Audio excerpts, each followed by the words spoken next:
Hey guys, this is for anyone who wants to quit a job that they hate and build a life and a business that they love using a proven business model. On this podcast, we cover real estate wholesaling, which is a proven business model. And we've got guests that made as much as $30,000 just for finding a rundown house and passing that to an investor and making a finder's fee.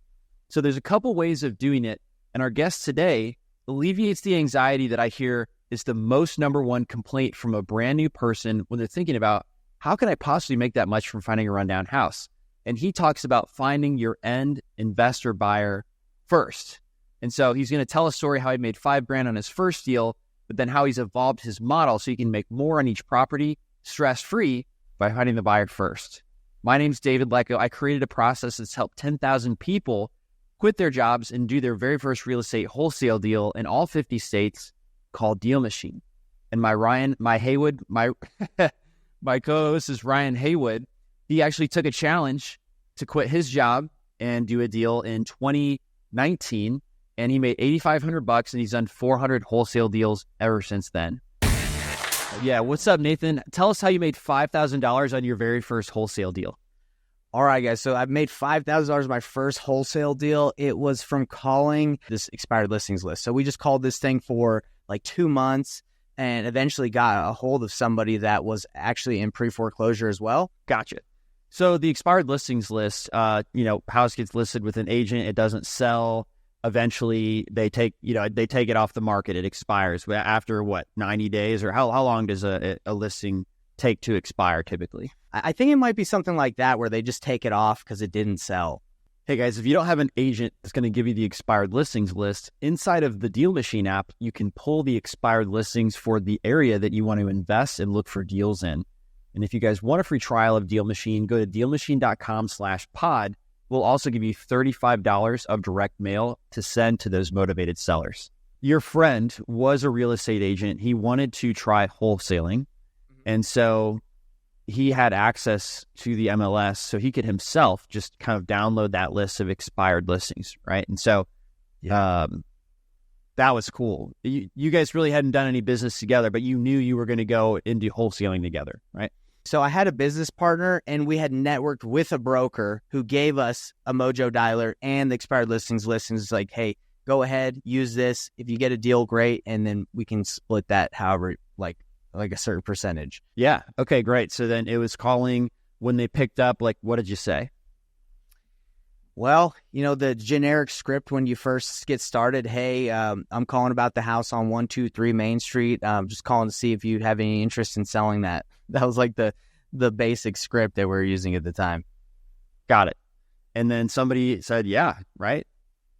Yeah, his name was Donald. He was like, yeah, I'm selling. So he tried with an agent. It didn't work. And were you telling him you could list it, or were you saying, hey, I could just buy this cash? Yeah, that when I first started, what I would do is just say, hey, we can buy this for cash. Like, we can close quick, 7 days, no problem. And so we told him we could buy it. We were like, yeah, man, we can buy this thing. No problem. 185. And he's like, okay, cool. And then we tried to get people through the house, like the way where you just like, hey, I'm going to do a walkthrough, bring my partners through. We actually had to end up going to renegotiate the deal and made $5,000 on it. But I was also going on Facebook Messenger and just messaging people in the real estate Facebook groups in Utah. And that's actually how we found our buyer. Yeah. So to answer Ryan's question, how did that conversation go with your buyer when you needed to renegotiate it? Or not your buyer, but the seller? We basically said, look, man, like we wanted to buy it at 185. We can't buy it at 185. It's too high.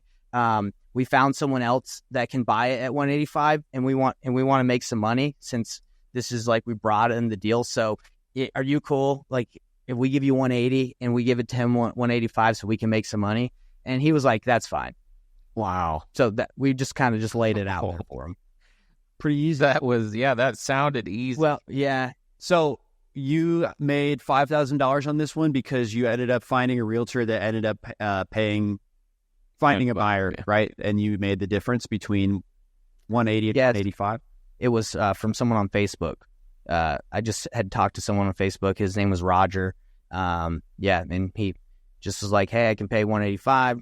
And we had it 185, so we had to renegotiate it. So how has your wholesaling model changed now? Because this was years ago. You've advanced your business now, and you even have a coaching program called Payneless Wholesaling. You know, when you do it the way I did it, you as you guys have seen in this interview, there's a lot of issues that can happen. When you don't know, you don't have buyers, you don't know what price you need to get it at, you don't have a process. Obviously, when you get started, you have to figure it out. But that's why I'm kind of against the traditional model of wholesaling, getting started like I did.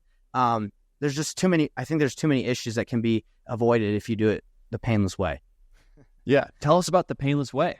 Basically, when I started, I just went out, started knocking doors, started cold calling leads where I didn't have buyers. I didn't know anything other than I need to find a motivated seller, right? So the Payneless Way is, before jumping in and diving into lead gen in random areas, right? Identify a couple buyers that you can network with and find out what their buy box criteria is. And then as you understand what they want, then your marketing and your targeting is way easier to go after, like for driving for dollars. Like when I first started, I was just driving all over Utah. I didn't know. I was just like, let's look for crappy houses, right?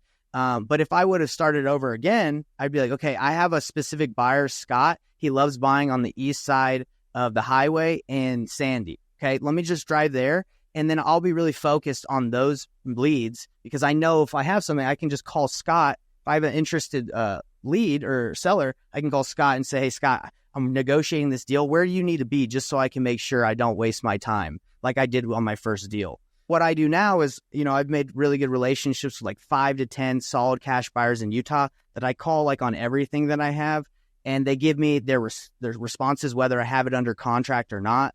And I do this in Orlando as well. And it's just a way easier process if you have people in your back pocket that are actually going to buy it and they can give you feedback. How did you get those 5 to 10 buyers? How did you discover them? How did you vet them? How do you recommend doing that? Yeah, of course. Great question. So the number one strategy that I recommend to finding legit buyers is calling investor-friendly title companies and networking with them, because they know who's actually buying at the moment that's serious, that's closing deals. Can you do that if you haven't had a deal yet? Will the title company trust you and give you that information? It really depends. If you call them and you're fumbling and you sound terrible, they're probably going to be like, I don't know if I want to give this guy our top buyer. But it really just, you just got to take your shots wherever you are in the, United States. Amazing. Well, really appreciated hearing your perspective. Where can somebody find out more about Payneless Wholesaling? I have my YouTube channel, Payneless Nathan Payne, Payneless Flipping is a great place to check out what I do. And if you want to reach out, just comment, or I have a Facebook group called Payneless Flipping. So either one of those, Facebook group or YouTube, that's good. Yes, and it's all spelled Payne, just like your last name, so that you know. Thank you so much, Nathan, for sharing your story of your first deal. And I loved hearing how that's evolved to help you give more confidence when you're making those offers. If you guys strike out with your title company, check out episode 95 of the DealMachine podcast, 9 ways to find a buyer for wholesaling real estate. Thanks for listening to the DealMachine Real Estate Investing Podcast. Please leave us a review and follow along wherever you're listening to your podcast.